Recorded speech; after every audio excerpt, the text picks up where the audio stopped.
ఈరోజు మధ్యాహ్నం 2 గంటల సమయంలో పవన్ అనే వ్యక్తి 25 ఇయర్స్, అతను ఆటో డ్రైవరు. ఇతను గత 1.5 ఇయర్ కింద వీళ్ళు ఆటో యూనియన్ వాళ్ళ ఇంటర్నల్ గా ఒక చిట్టి వేసుకోవడం జరిగింది.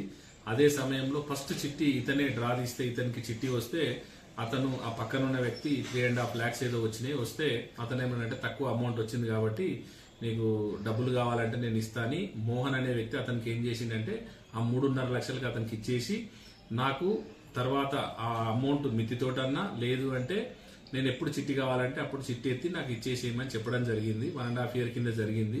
అదే క్రమంలో ఇతను ఈ పవన్ అనే వ్యక్తి అప్పటి నుంచి సరిగా చిట్టి సరిగా కట్టకపోవడము, తర్వాత అతని డబ్బులు రిటర్న్ ఇవ్వమంటే డబ్బులు రిటర్న్ ఇవ్వలేదు. తర్వాత ఈ చిట్టి కూడా ఎత్తుకుంటా అంటే ఎత్తి అతనే సంతకం పెట్టాలి కాబట్టి ఇవ్వకపోవడంతో అతను 1.5 ఇయర్ నుంచి కూడా ఇతని కోసం తిరిగి ఈ రోజు వాళ్ళ ఇంటికి పోయి నువ్వు చెప్పకపోతే నేను పోలీస్ స్టేషన్లో అక్కడిక్కడ కంప్లైంట్ ఇస్తాను ఈ మోహన్ అనే వ్యక్తి చెప్పడంతో చెప్పి అతను వస్తుంటే ఒక 10 days లో పైసలు అరేంజ్ చేయాలంటే వస్తుంటే అదే క్రమంలో ఇతను కూడా వెనకనే వచ్చేసిండు. తర్వాత ఇతను మోహన్ అనే వ్యక్తి అటు బయటికి అటు స్టేట్కి వెళ్ళిపోవడంతో డైరెక్ట్ పోలీస్ స్టేషన్ దగ్గరికి వచ్చి ఆ బయట ఆ పార్కింగ్ దగ్గర పురుగుల మందు తెచ్చుకొని బెదిరియడానికి అతను తాగడం జరిగింది. వెంటనే హాస్పిటల్కి పంపించినాం. అతను ఇప్పుడు స్టేబుల్ గా ఉన్నాడు. ఉస్మానియా హాస్పిటల్లో ఉన్నాడు.